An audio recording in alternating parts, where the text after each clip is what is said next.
Right now, on to the point. A historic ruling from the U.S. Supreme Court on the Voting Rights Act, how it could impact the Prop 50 legal fight. What the Supreme Court has actually done emboldens our case. From ashes to action, Grizzly Flats families are finally taking a step towards rebuilding. Hear the plans and how it's bringing back hope to the Caldor fire victims. Tax relief could soon be on the way for disaster victims. What the bill would do and who it could help as it heads to the Senate. And gas hits a 4-year high as the feds hold rates steady. What it means for your wallet.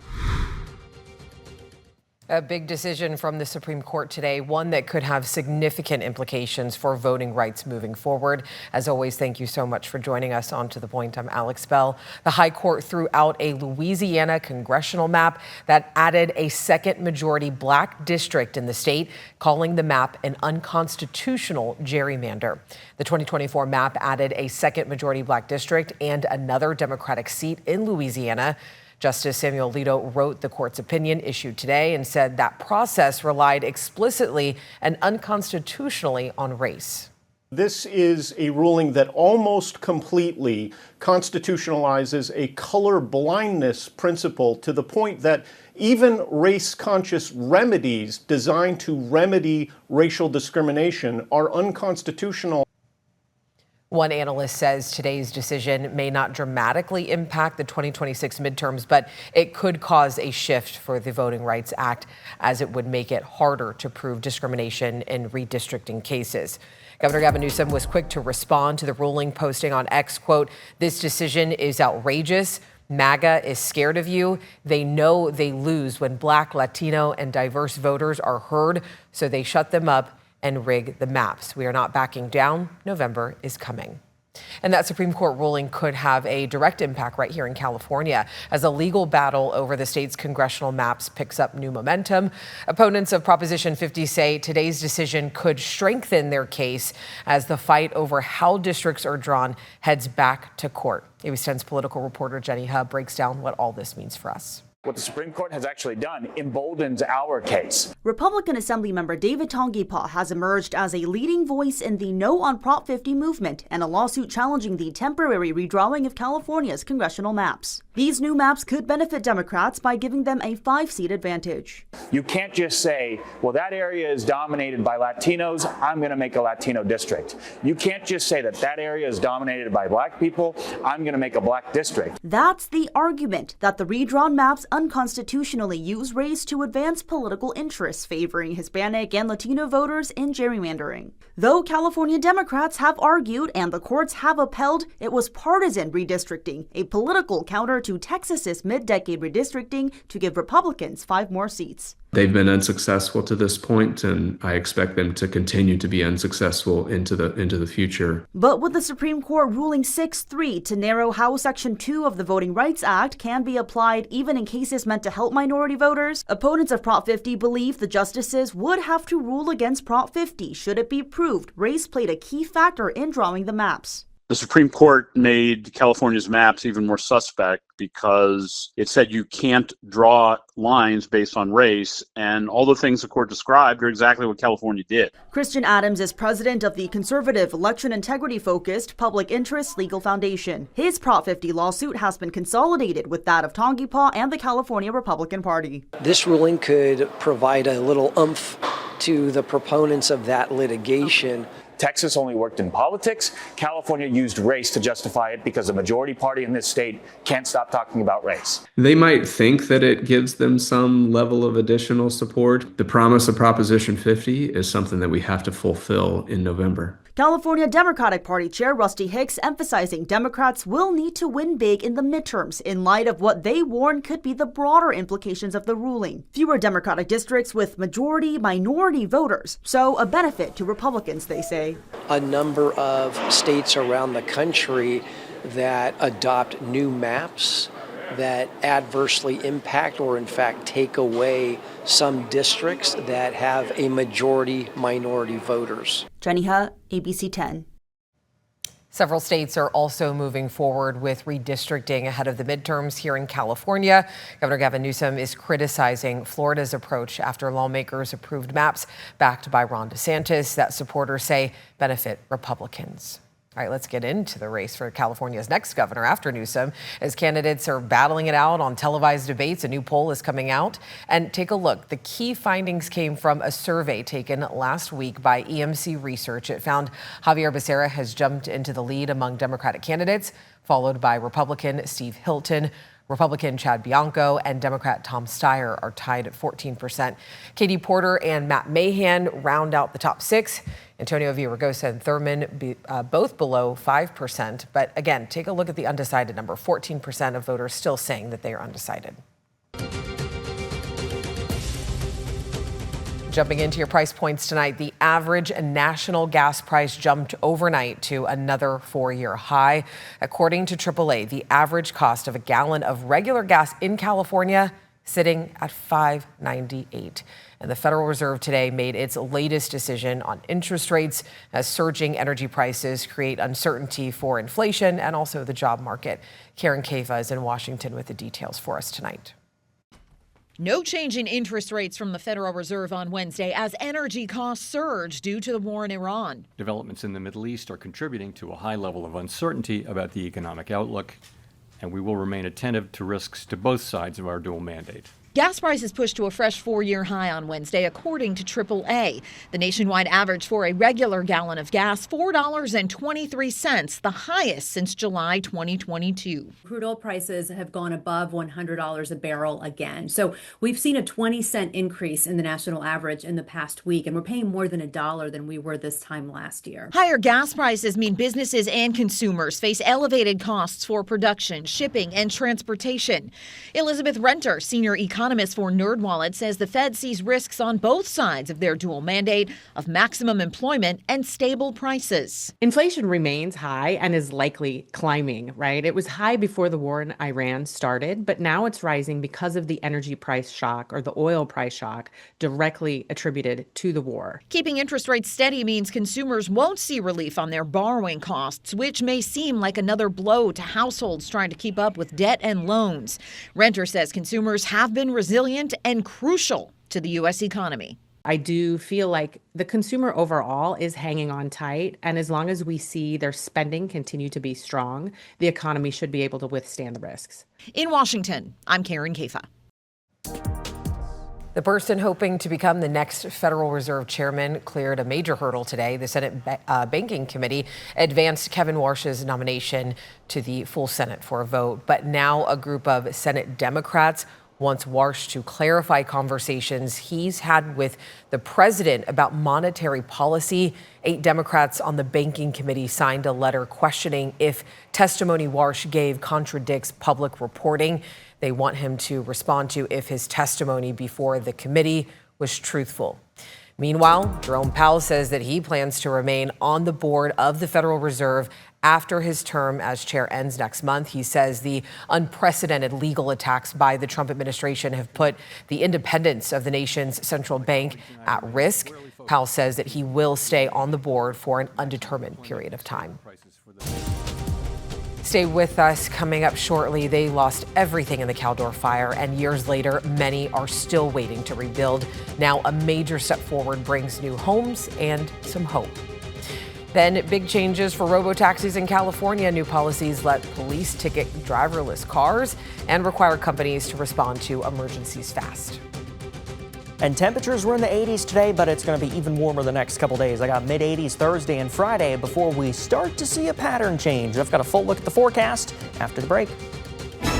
But first, another headlines tonight. Former FBI Director James Comey was in federal court today. He was indicted by the Justice Department yesterday on charges related to a social media post he made last year. The post featured a picture of seashells on a beach with what officials call a message that threatened President Trump. If convicted, he could face up to 10 years in prison. This is the second time Comey has been targeted by justice officials under Trump.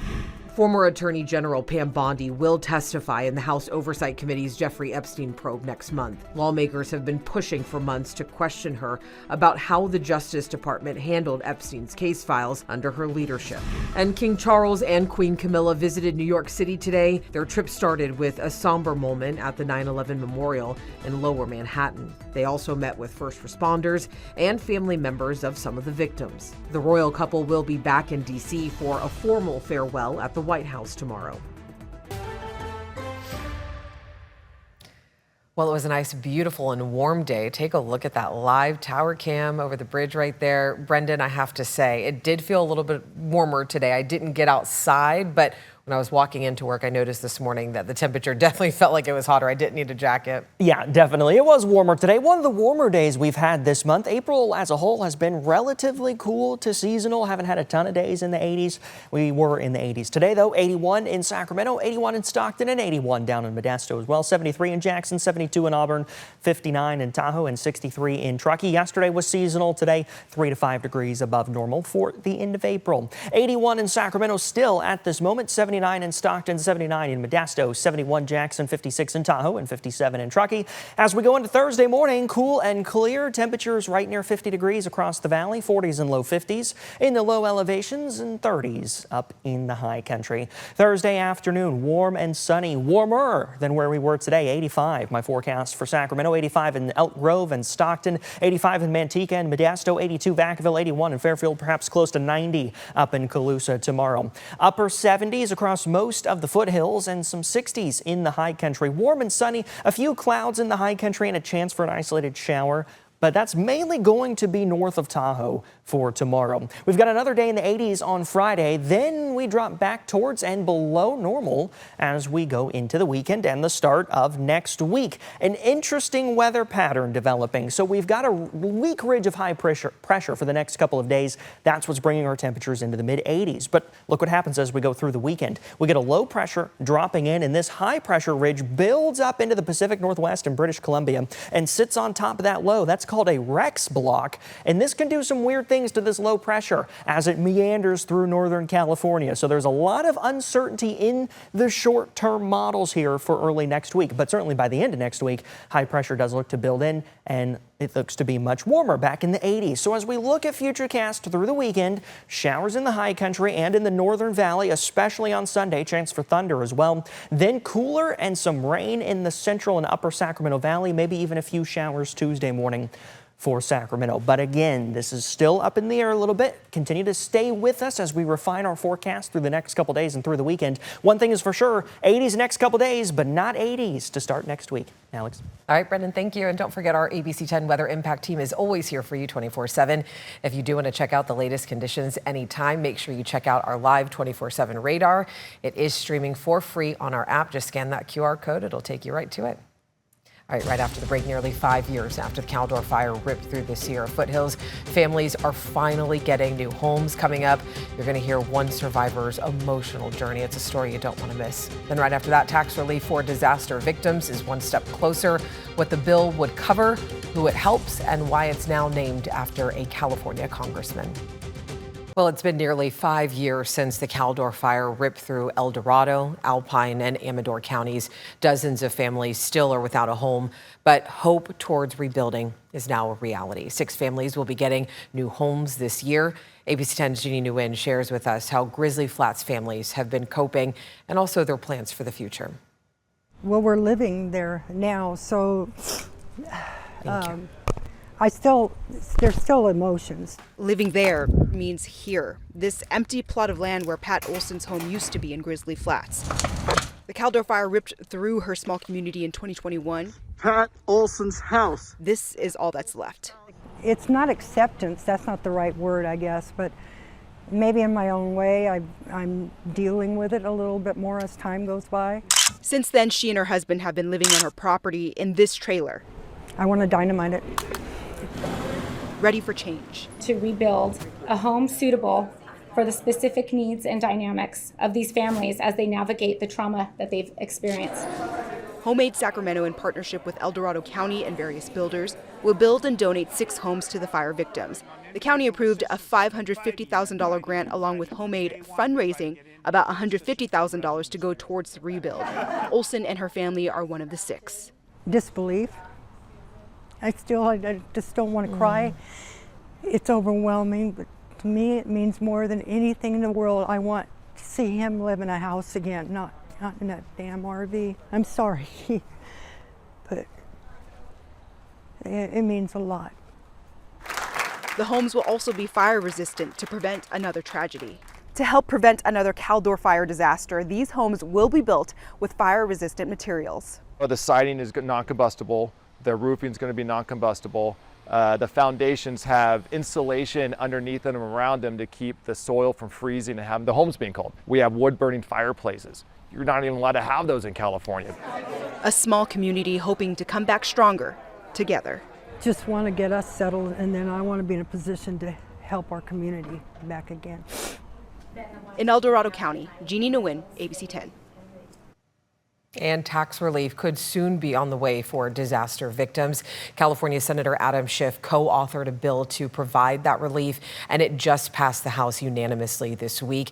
Now, the bill would allow for tax relief for victims of federally declared disasters, including hurricanes and wildfires. The bill also extends victims' ability to make tax-deductible payments from wildfire settlements through January 1st, 2027. The bill was recently renamed the Doug LaMalfa Federal Disaster Tax Relief Certainty Act to honor Congressman LaMalfa, who passed away in January of 2026. The new bill now goes to the Senate for a vote. Congress is also getting involved to help peach farmers. It follows the Del Monte plant closure in Modesto. California lawmakers, including local Congressman Mike Thompson, say the USDA will be providing up to $9 million in aid. They say the funding will help farmers remove trees and transition to other crops ahead of the 2026 harvest. And the DMV revealed some sweeping changes to its robo-taxi rules. Yes, we are at that point in our society where we have robo-taxi rules. The new rules allow for law enforcement to cite autonomous vehicle companies for moving violations. The DMV issued several other new and updated regulations for AVs, including requiring companies to answer to calls from first responders within 30 seconds and allowing local officials to use geofencing to restrict AV access to areas during emergencies. I think it's a great standard that's set in place. I truly wish that it was kind of set in place when all this testing kind of started.